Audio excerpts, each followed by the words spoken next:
anti-Semitism there. They loved Trump. It was wonderful to have 250 12 to 13-year-old girls stand up against the wall. There was a wall between us and the podium. And we sang the national anthem together, and we sang Hatikva together. And it was a very come-together moment. It was a very, very good moment.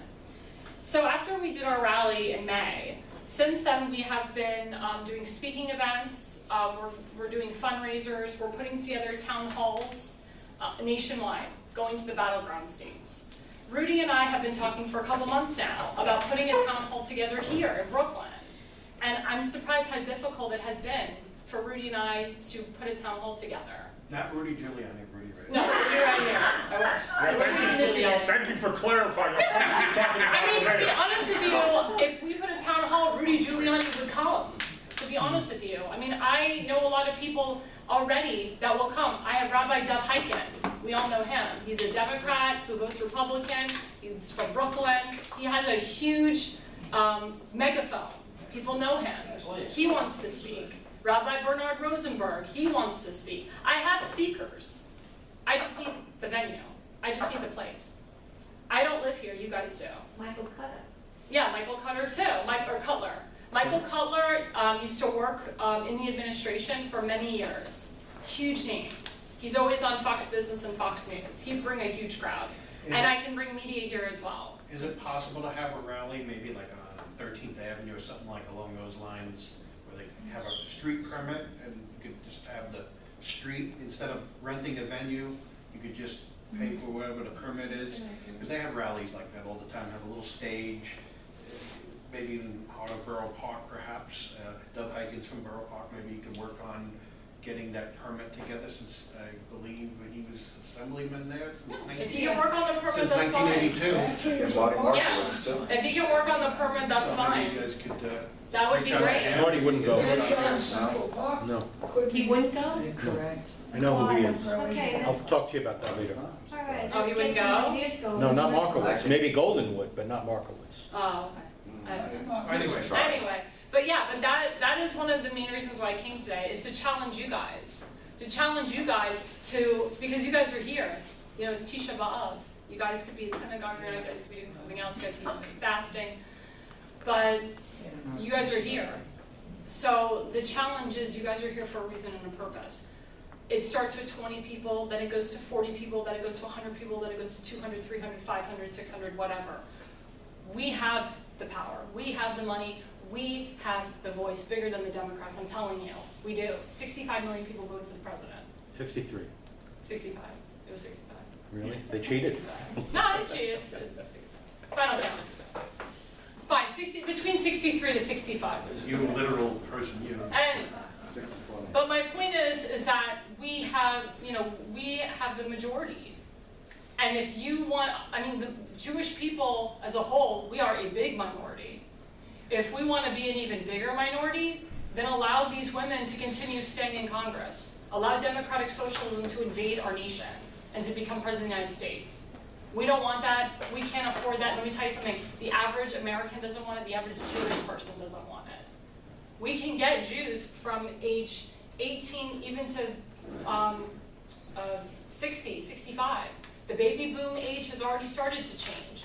I call them, we have the Doug Schoen Democrats. We have the Pat Cadell Democrats. Do you guys remember who Pat Cadell was? Yes. He passed away. He worked for Jimmy Carter. Doug Schoen worked for the Clintons. Huge Clinton guy. He said 2 weeks before the election, I can't support Hillary Clinton. I just can't support her. Alan Dershowitz, known liberal. He's seen the light. Joseph Lieberman, he was a Democrat turned independent. He did not vote for the Clintons. He voted for Trump. He loves Ivanka Trump. He loves the whole family. He knows that. I suggest you would reach out to a newspaper called the Jewish Press. I'm familiar with that. Yeah. And talk to them about maybe getting something moving. Maybe they can help you to find a site. Exactly. They're very influential. Exactly. And the thing is with our organization, so I didn't really get into our organization, but that's most important too. So we are the first original Jewish exiting group. So I know you guys have heard of like Jexit and the Exodus movement and PIPCO. We started before she did, okay? We started in October 2018. The difference between our group and her group, and she's a great girl, I met her, fabulous girl, is that we're grassroots. We are the people. We go door to door. We go city to city to city to city. And our Facebook group has grown substantially in less than a year that it's been up and running. We are a Florida not-for-profit 501c4 educational organization. We're focused on moving the needle of the Jewish vote in order to re-elect the president, and by upping the minority vote for the president. If we can get even 35% of the Jewish vote, we did it. And Congressman Zeldin and I have talked about this. Congressman Zeldin and I want to move the Jewish vote 35 to 40% for the president. That's what we want to do in 2020. That is the goal. And by having events like this, by talking to people, by doing town halls are great because they bring opposition. I was at a town hall with my congressman in Sarasota, Florida, Vern Buchanan, who's a Republican. He's been in Congress for many years. He had a town hall at a very nice auditorium in Sarasota, Florida. The majority of people that were at the town hall were Democrats. And he took every single question. They were throwing zingers at him. They were throwing the kitchen sink at him. And he didn't falter, not once. And guess what? It changed about half the people's minds that day. I have changed a lot of people's minds. There are people on my board and people that work with Jexit that went to the Republican Jewish Coalition Summit in Las Vegas, where President Trump was this year. They're called Real Jexiters. They gave their testimonials. One of my board members is Cantor Siggy Goldenholtz. He was a Democrat for many years, and he literally Jexited the Democratic Party. My uncle, who is a known liberal from Long Island, Jexited. My father, who is a registered Democrat for many years, Jexited during the Nixon years. And my father told me recently that when he was a registered Democrat, he never once voted a Democrat for president. He always voted Republican because of their stance for Israel. As a Jewish person, whether you're religious or non-religious, you need to vote for a president that supports the state of Israel. It is imperative. It is imperative.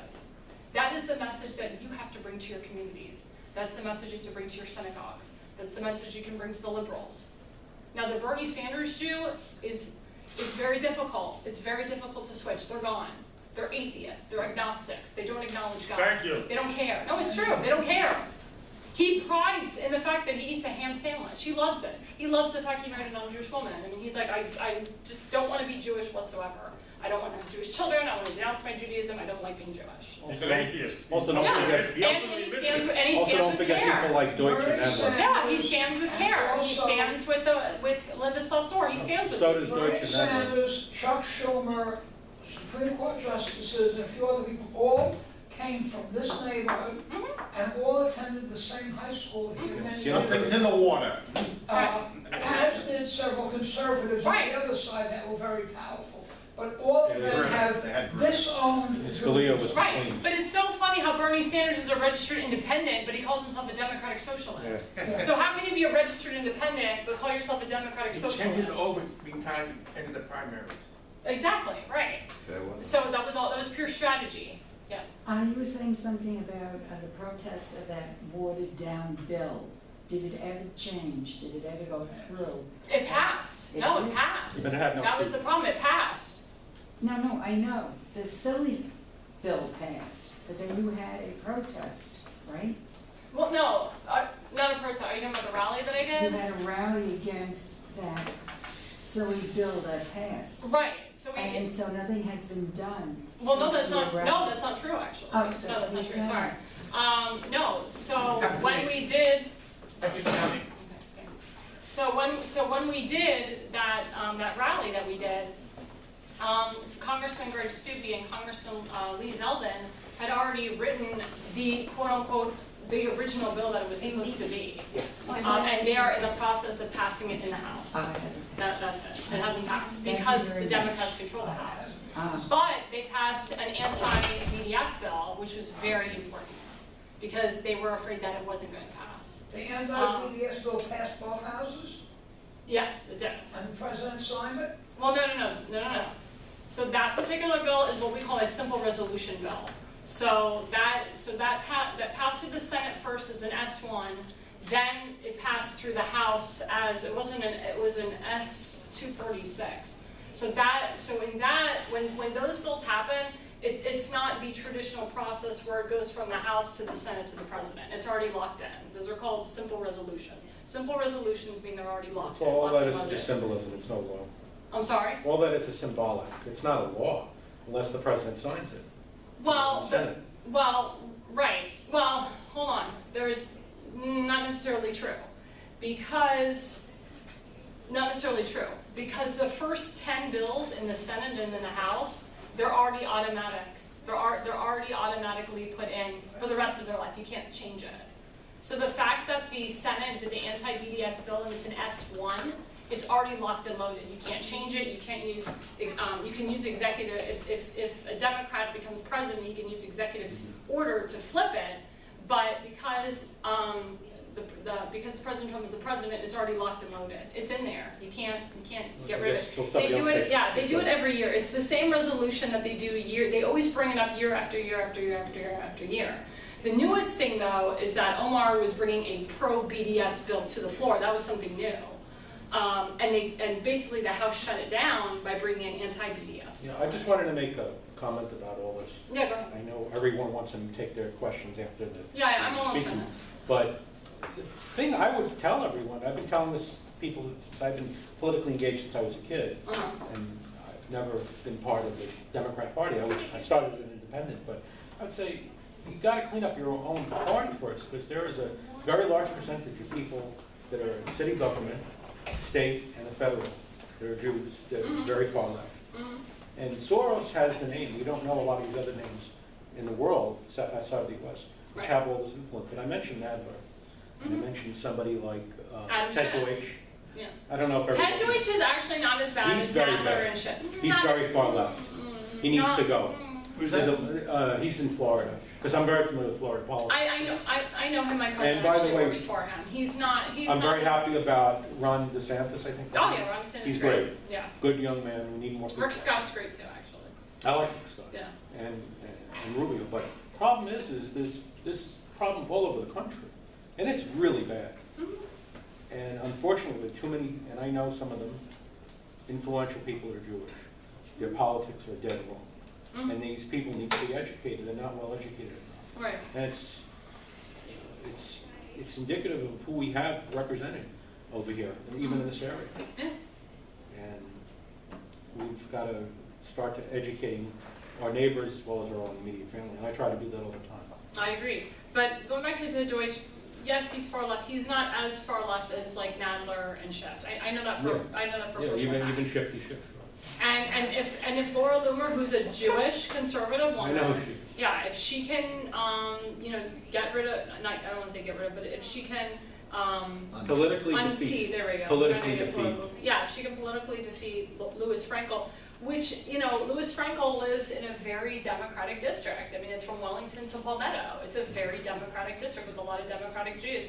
But the thing is that Laura Loomer is very similar to myself. She will pound the pavement every single day. She will be in that district every single day. She's lucky she has all the time to do this. I don't know, she must be financially in pretty good condition. Well, Most people that I know of that have her politics that are Jewish, they're very busy with their careers, raising families. Right. Well, she doesn't. She's not married with a family, so that's what she Even if can they're do. single, they're still going to school, paying off debts, and they're busy trying to just do something for themselves. It's Right. very Well, tough to do. she's a known journalist. I mean, she made it. I know her through Jack Posobiec.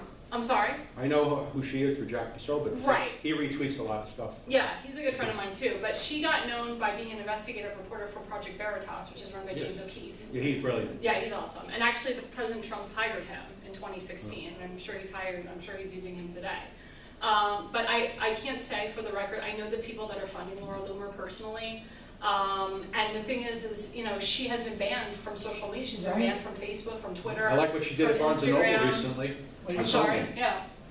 She confronted Comey in Barnes & Noble recently. Yeah, I mean, that's why, she makes noise. She confronts people. A lot of people don't like her. There's a lot of Republicans that don't like her. They say she's too controversial. But you know what? She's fighting. She's fighting for her life. She's fighting every single day for the American She people can't and for even the get a car Jewish service, American. Uber or Lyft. I'm sorry? She can't even get Uber or Lyft around here. Right, she can, and she has to have private security too with her. But she's a very powerful source and a very powerful name, and she has very powerful people behind her. And I, you know, that's why I said I hope that she wins. I really do. I think it would be great first of all, I'm just saying something Jewish, for a Jewish woman to be, or a Jewish Republican woman to be in Congress. There aren't a lot of Jewish Republican women in Congress or Jewish Republican women in the Senate, to be honest with you. There isn't. There isn't any Jewish Republican women governors. So, I mean, that would be the ultimate. That really would be the ultimate. And if she does well, it's going to prompt a lot of other Jewish Republican women and men to run for Congress as well, or run for higher up. She may run for, if she wins Congress, she may run for president one day. Who knows? Who knows? We never know. Sky's the limit. Because I have a funny feeling they're going to implement term limits. So if they implement term limits, then you know, she can run for something else. But she is she's an influential force. She really is. She has raised a lot more money than her opponent, Louis Frankel. She has more money than her opponent, Louis What area Frankel. does it cover that she? Wellington and Palmetto. It's the east coast of Florida. So It doesn't I'm. take in St. Martin County, does it? No, that's a more No. conservative area, I think, isn't it? Yeah, it's not St. Martin. Folks, we have the room only for a few more minutes. Please let Oh, I thought we were Alexandra going finish. till 4:30. I'm so sorry. No, we could do a little. Oh, okay. I'm We sorry about still need to that. make sure. Technically, yeah. Oh, okay. Technically, I'm sorry about that. but we Okay, so anyway, we can go a little questions. over a minute. Oh, so anyway, so if anybody, and I'll reemphasize this again, so if anybody wants to get involved with my movement, with hashtag Jexit, we are on Facebook, we're on Twitter at Jexit for Trump. You can donate to us. Any donation, you know, there's no big, no small. It could be $10, it could be $20, whatever, $5, doesn't matter. JexitUSA.org is our website. We are actually going to Israel May 18th through the 29th. That is called Jerusalem Day. We will be spending the majority of the time in Jerusalem with the United West, run by Tom Trento. He plans a trip to Israel every year, and Jexit will be with him. So hopefully we're going to get a chance to see the new embassy, meet David Friedman, hopefully, see Prime Minister Benjamin Netanyahu. Hopefully he wins in September. I think he will. And he'll form the government. It will be nice, yay. And you know, President Rivlin, hopefully we'll meet him too. But that is something, and when Jexit goes to Israel, we will be talking to American Jews that have moved to Israel, that vote for the president. We'll be speaking to the Israeli Defense Force. Why do they support President Trump? Why do they love President Trump? And how can we break this divide between American Jews that live in America and American Jews that live in Israel? Definitely post whatever your group is doing on our Facebook page. Oh, definitely. So please do that. Yeah, definitely. Also, you're in the background of, you do opera? Yes, so that was like the most important. I'm just kidding. So before I became politically involved, I'm currently a renowned internationally and nationally renowned opera singer. I've sung from California all the way here. I've sung in Europe, I've sung in Israel. So I currently do that today. A lot more of my, the summertime for opera is very slow, but thank God it's election season. So I've been asked to sing for a lot of politicians during election season, in particular Senator Rand Paul. I sang for him recently. I sang for Sean Spicer recently. I sang for former Governor Bob Ehrlich from Maryland. I'm sorry? Isn't Rand Paul giving us a problem? No, he's a good guy. He is? He's not giving us a problem. No? You have to read into why he says what he says. He came out With against Israel, something. he doesn't That really, Rand Paul doesn't like going to war. He doesn't like giving money. No, he came to out war. against the bill for But the, you don't, it doesn't, it's a complex answer. it's a complex. You can't, you know, some people don't believe they need special law. He's also an isolationist. What's wrong with isolationism? He's also aware that we have a $22 trillion debt that nobody else seems to Exactly. care about. Okay. And we can't give money to countries we don't have. What are you gonna say? We can't give money away to countries, even if they're friendly, that we America don't have. first. Right? So do we have any more questions? Yes, go ahead. Question, you spoke about specifically, and I'm glad you said this, progressive. I don't know how they get away with that. they realized, I knew a girl who worked for a congresswoman, and they used to get a memo every morning, every Democrat who ran for office or held